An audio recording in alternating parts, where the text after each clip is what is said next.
Welcome back, all, to another thought provoking episode of Not Your Average Breakdown, the podcast where two friends dive into current events and fascinating topics and take you along for the ride. I'm your host, Claudia, and with me is my fact finding aficionado of a co pilot, Alex. Hey, girl, Hi, Claudia. Great introduction as always. you like what I did there? Oh, yeah, you're killing it. Thank you. I want to just shout you out today because you're truly showing us your dedication to this podcast because you are joining us from Texas, which is showing your commitment. How's it going? Good. I mean, it's been a day, but I'm settled in finally in my hotel room, and I am just ready for this week to be over. To be honest, we're here for a conference that it's happening, and I just know. I'm a big introvert. Anything that has to do with networking and schmoozing people, I just dread it. But I have to do it, and when it's done, I'm gonna need the recharging of my battery. Yeah, it sounds like you need a drink. So after this, I think you should hit the hotel bar and treat yourself. I need food. I think that's what I really need. That is always the answer to any question that you may have. And even when there's not a question for you, it's just food. Just food. That's correct. Food is always the answer for me. All right, Alex, I am super excited because today we are doing a little something different. I chose a topic that is not a current event, but something that sparked my interest from watching some, believe it or not, 9/11 footage. So, in this episode, we're going to be discussing the iconic airborne fortress that serves as the official aircraft of the President of the United States, which is Air Force One. Alex, I knew this would be a great topic for you with your military background, especially. So I thought we had maybe a chance to learn some pretty cool shit that you may have to share as well. So I'm super excited. I am very surprised by the fact that you watched footage of 9/11 and this sparked. So I'm very curious to hear what you watched. What Oh, was the thought that sparked this episode? Oh, it was fascinating. I got to watch the president as they loaded him on the plane and then they were showing footage from inside the plane and I was so intrigued as to what was happening. I had never seen the interior of the plane before. It looked like a flying, I can't even describe it, a flying technological wonder. I couldn't even believe what was in there, and all the things that they were able to do while in the air. And I mean, it just really sparked my curiosity, and I've had it in the back of my mind since. It's one of those things that you hear about and you get curious about, but I obviously haven't had the time to had spare time to go look it up, but I thought this was a great opportunity to bring it to you because you know all about this kind of stuff. All right. Well, that is very fascinating, but I think this topic is probably going to surprise you more because you haven't really done any research for it specifically, and that's what we agreed on, because I just wanted to like give you some facts that are just fascinating and surprising and something that a lot of Americans I feel don't know. And one of those things is that Air Force One is not the only vehicle or transportation that the president has, but also the sign one is actually not a sign for a specific aircraft or a vehicle. It's actually a call sign for the president. What do you mean by sign one? So let's say, Air Force One. There is also, you may probably heard on the news, they say Marine One. That's the helicopter that he rides in. No, I didn't even know there was a Marine one. Yeah, so there is a Marine one. Usually I see like the VP usually uses it, but when the VP uses it, it's a Marine 2. So Oh, so it depends on the the passenger? one, yes, so it's not actually the plane or the car or whatever. It's one signifies the president, right? He's number 1. Wow. the VP is number two. So if she's aboard on this aircraft and the president is not, so she's using the Air Force, it's Air Force Two, Wow. but it can Okay. be the same plane. So Yes. it's very fascinating. So cool. Yeah, that's the first fact that I really wanted to bring up because a lot of people don't know that. No. Like when you say Air Force One, everybody thinks like, oh yeah, it's that aircraft, but it's actually not just that aircraft. There is several aircrafts. Each branch has its own. So there is an Air Force One, Army One, Navy One, Marine One, Coast Guard One, Oh. and Space Force One. Space Force being the newest military branch. Yeah, and I think that's going to be a topic we're going to have to cover because I know nothing about that, but just a side note for you. Yeah, Space Force definitely, because I think they're a pretty funny military branch because like I'm in the army and we always make fun of Space Force, mostly because like they're called. This is like a sidebar. We're called soldiers Oh, in the army and sailors in the yeah, navy and airmen in the air force. Space Force, they're called guardians. they're called Guardians. Are you kidding me? What in the Marvel universe is Space Force? Doesn't even sound true. They're guardians of the galaxy. It is definitely a topic we're going to cover. Nonetheless, they're a military branch. Even though each branch has its own transportation for the president, I think, never used Navy, Coast Guard, and Space Force Oh.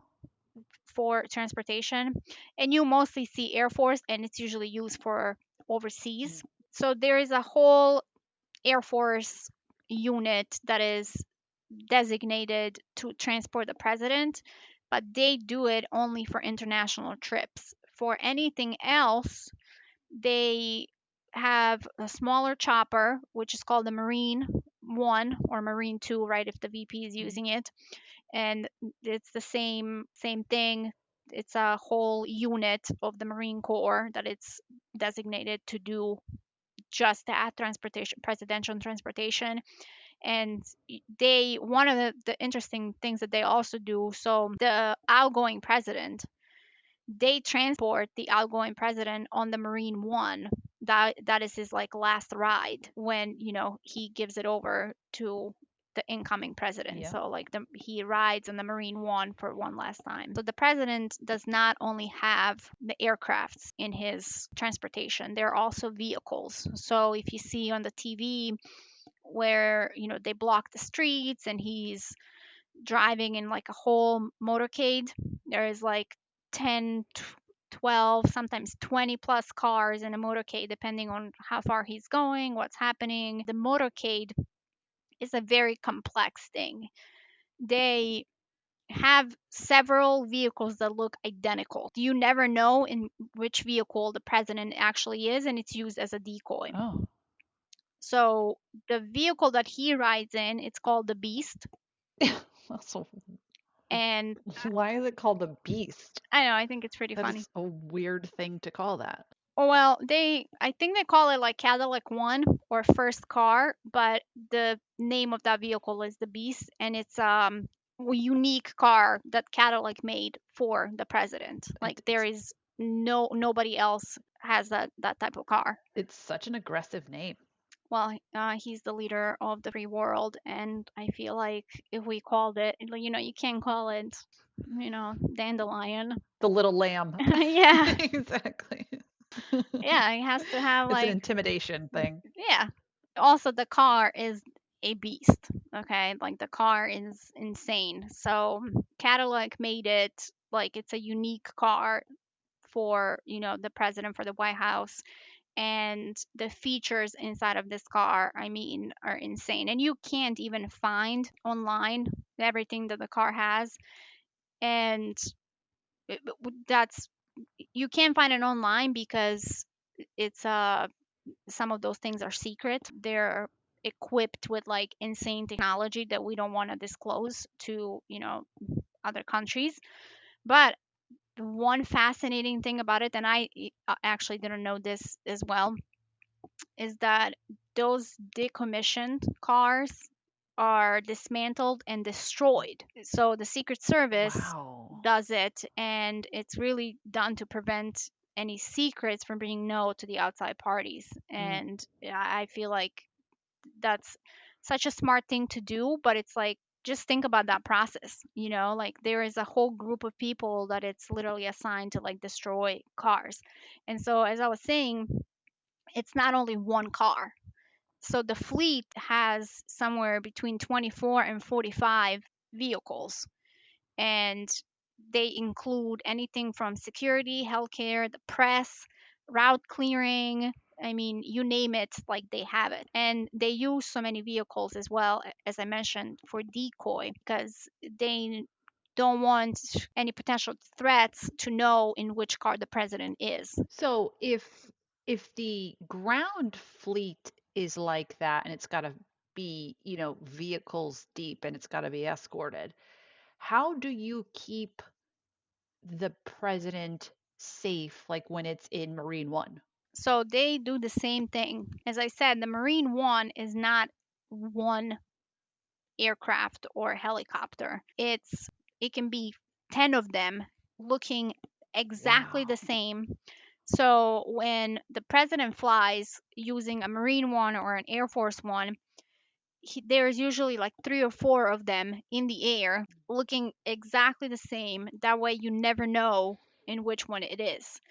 But also, one Mm. of the coolest features of out of all features of the Air Force One, because I feel like that's like the most fascinating transportation that the president has. Because imagine like he's flying overseas a lot. They go to summits and meet other world leaders, and this aircraft, it has its own defense system, shields from electromagnetic interference caused by nuclear explosion, and also has these like really cool electric defense systems that jam enemy radars and confuses missiles.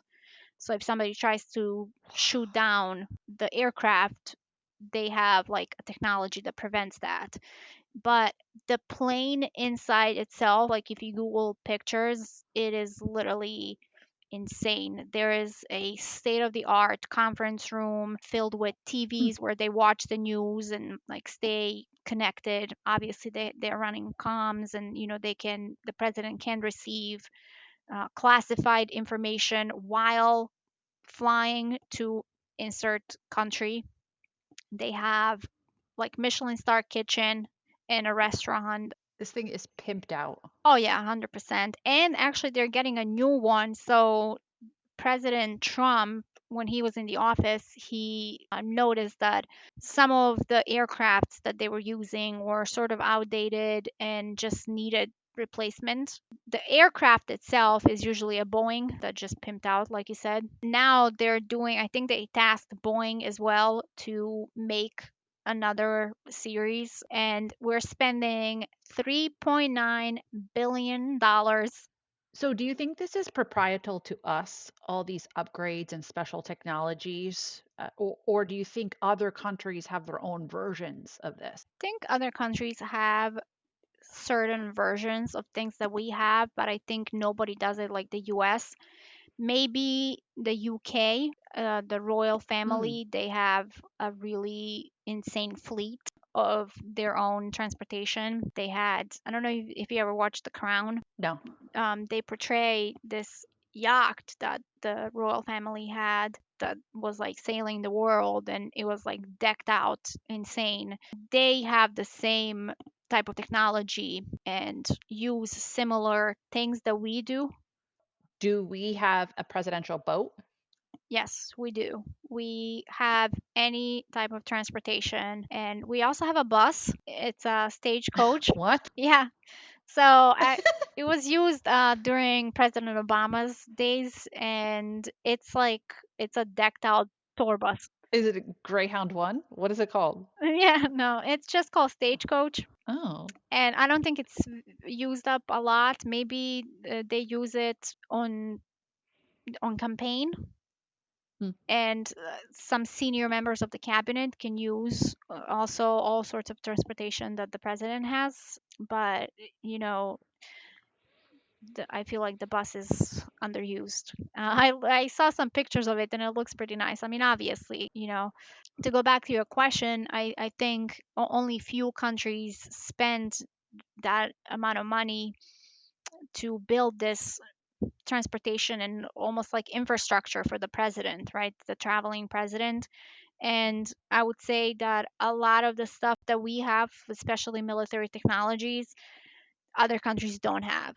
We spend a lot of money into our defense system, and not only does our country benefit from that, where we shield our own people, but the president benefits from that as well because we make sure that the information that he is receiving is safeguarded. And not everybody has the budget to do so. Well, that's a relief, to be honest with you, knowing that we have this such a high standard for ourselves. Yes, but it wasn't always like that because, in 1963, that's when JFK was shot. And he was shot because he was in a convertible and there was no roof, and it was actually right here in Dallas where I am today. And there was a huge motorcade happening, but the vehicles were going slow, and that's how he ended up being shot.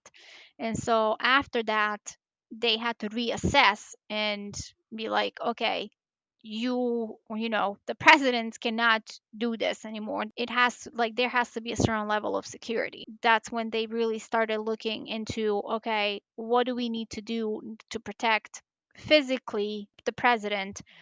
But from there, obviously, we went into like early 2000s, and 9/11 happened, and we then had 20-year war happening in Iraq and Afghanistan.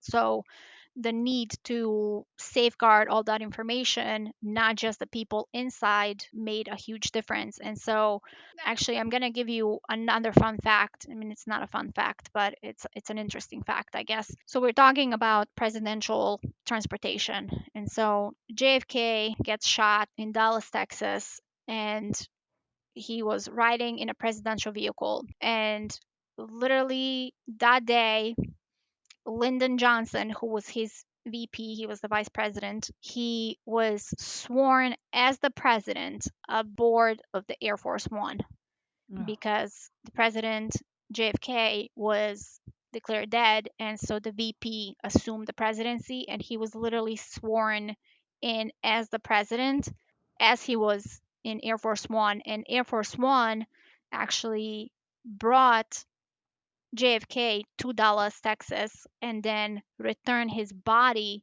oh, back to Washington, D.C. wow. Okay. What I want to ask you is that in the 9/11 footage that I saw, there were like fighter jets on each side of Air Force One. Is that typical, or was that because we were basically under attack? It's typical. Sometimes you see them, sometimes you don't, but there's always an active threat that somebody's going to try to harm our president, especially when he's going overseas. Mm. When you are here in the States, we have our own defense systems, air defense systems that, prevent other foreign actors to attack us.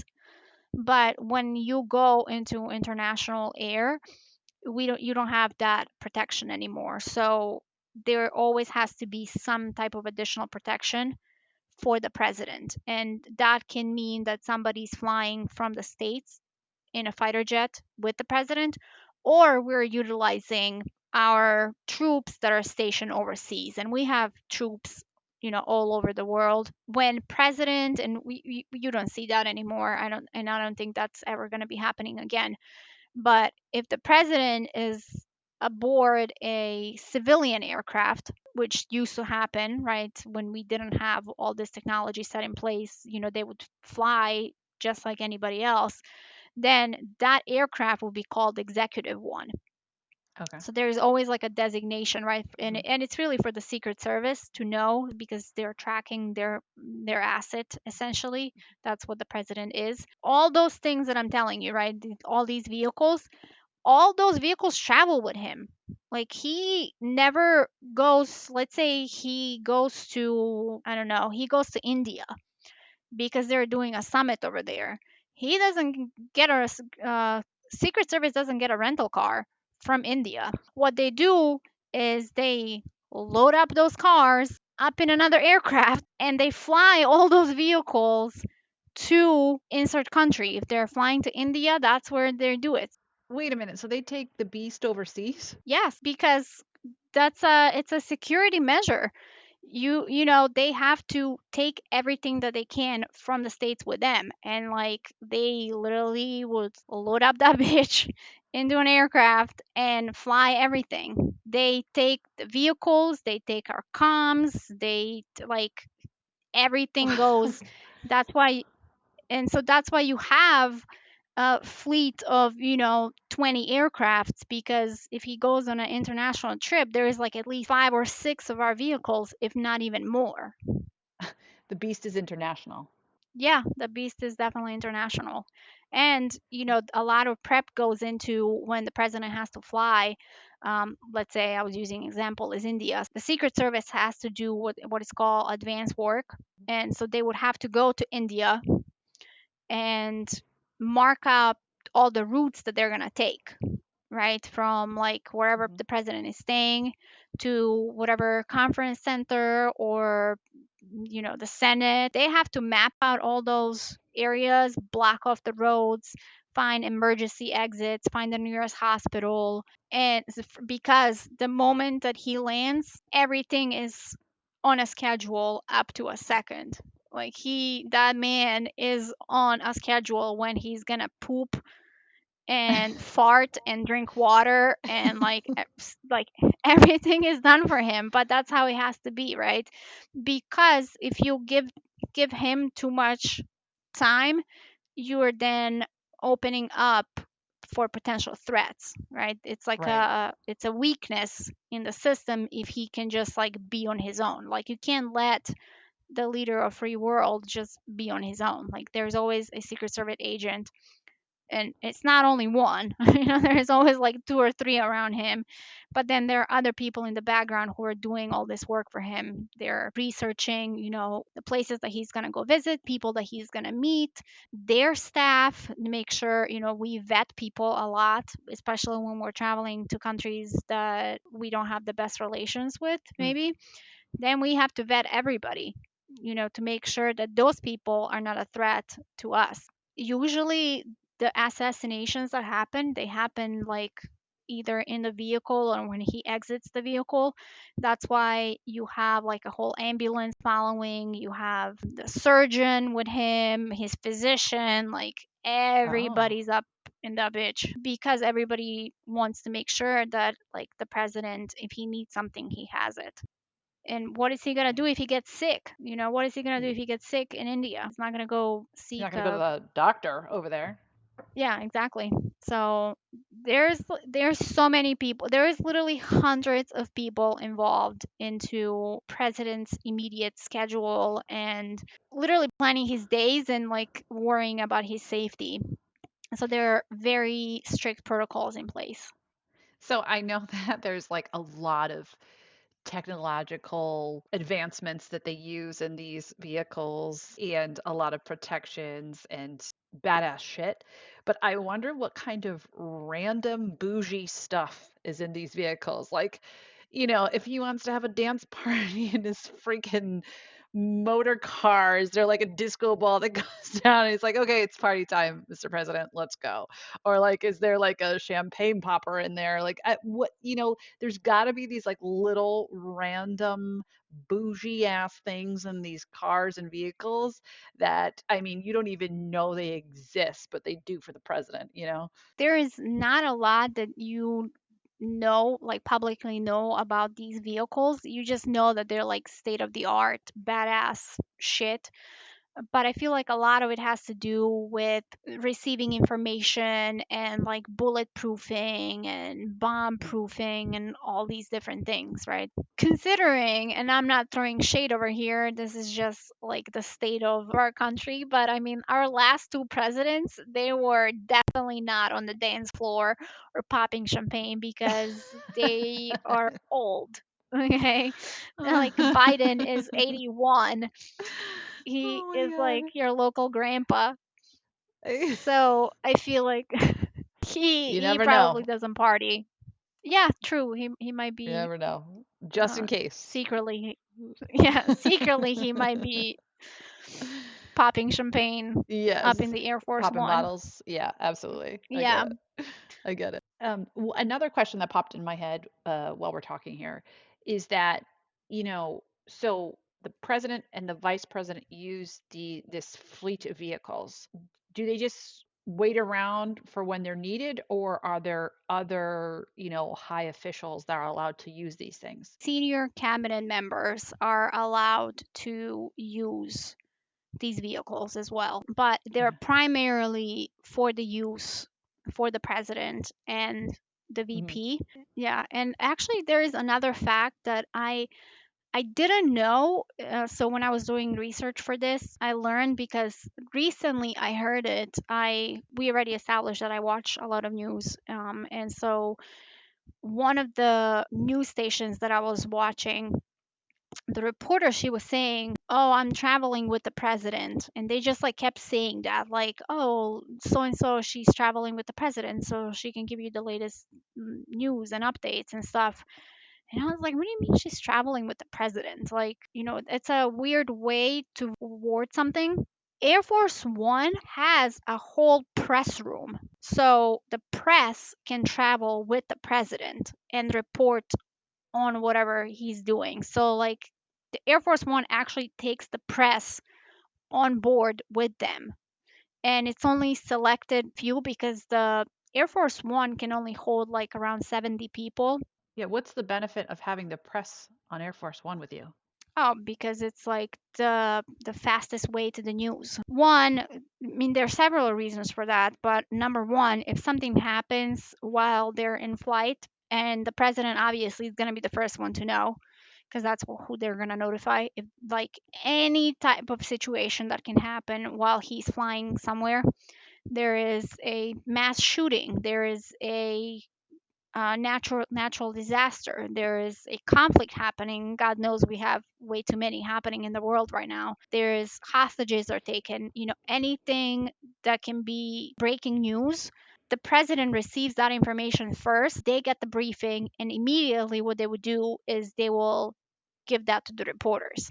And that means whatever reporters that are on board get the hottest information, like right as it's happening. And so that's number one. Number two is they travel with him just in general because they want to report on what he's doing. So when he is traveling for any type of summit, or he's going even flying domestically to meet with the families of or natural disasters or any victims of mass shootings, if he's traveling for campaigning, right, there's election is happening next year and he's obviously campaigning, seeking re-election, those reporters want to travel with him and get the latest and greatest from his campaign. So those are two reasons that I can think of on top of my head why they would travel with him. So would a journalist need a certain level of security clearance to even travel like that? I don't think so. I just think they need like some type of clearing, Yeah. before they board. But I don't. They don't need security clearance because they're not getting into the same room where the president is getting briefed anything classified, nor are they in the area at all. Like there's a Gotcha. whole It's separate separate. room that exactly that hosts the press. I think it's Wow. quite fascinating. Like if you really think about it, it's a whole logistics maneuver to move the Mm, president. I know. I know. And so, really, there's only one more question I have. And that question is, have you ever been on any of these vehicles? No, I have not. God damn it. I know, I'm sorry to disappoint you. I worked very closely with people who run Hmm. communications for any type of presidential transportation. So I don't know. I'm not a comms person. I don't understand IT or anything like that. So even if you wanted me to tell you anything, And we'll try. Trust me, we'll try. yeah, Yeah, everybody does. Allie usually tries to question me to tell her where the aliens are. Right, only about Area 51. I've been on like military aircrafts, running operations, and I was always like fascinated by the fact that we were like constantly connected, you know, Mhm. on the ground and in the US, and we were in the Middle East, and they actually connected my phone because I was like, "Oh, I like how do you guys have signal? I don't like we're 30,000 feet up in the air. Like, how do you guys have signal?" And they're like, "Oh, just give me your phone." And they like did something on my phone and they connected me. And so I was like, Hook you up wow, to the okay. Wi-Fi. Yeah, exactly. I know that secure communication is hard on the ground. I can only imagine how hard it is, to run it up in the air. And you never know what you're going to come across up in the air. All right, and there you have it. We learned about Air Force One, and as a bonus, explored some badass ground level fortresses that accompany the presidents on their travels. I hope you enjoyed this as much as we enjoyed bringing it to you. But hey, the conversation doesn't stop here. We want to hear your thoughts, your questions, and maybe even your own insights. Just shoot us an email at nyabpodcast@gmail.com. And who knows, if you ask us some questions, we just might feature you on an upcoming episode. And we would, trust me, we would love that. So don't forget to connect with us all on all of our platforms, which I always forget, so Alex likes to help in here on what platforms we actually are. We are on TikTok, Snapchat, and Instagram. And our handle for all social media is NYAB Podcast. Connect with us, send us a message. Like Claudia said, we would love to hear your thoughts and maybe feature you on one of our episodes. So, all right, everyone, we're so excited that you stuck with us today, and we are looking already forward to next week. So, thank you and have a good week.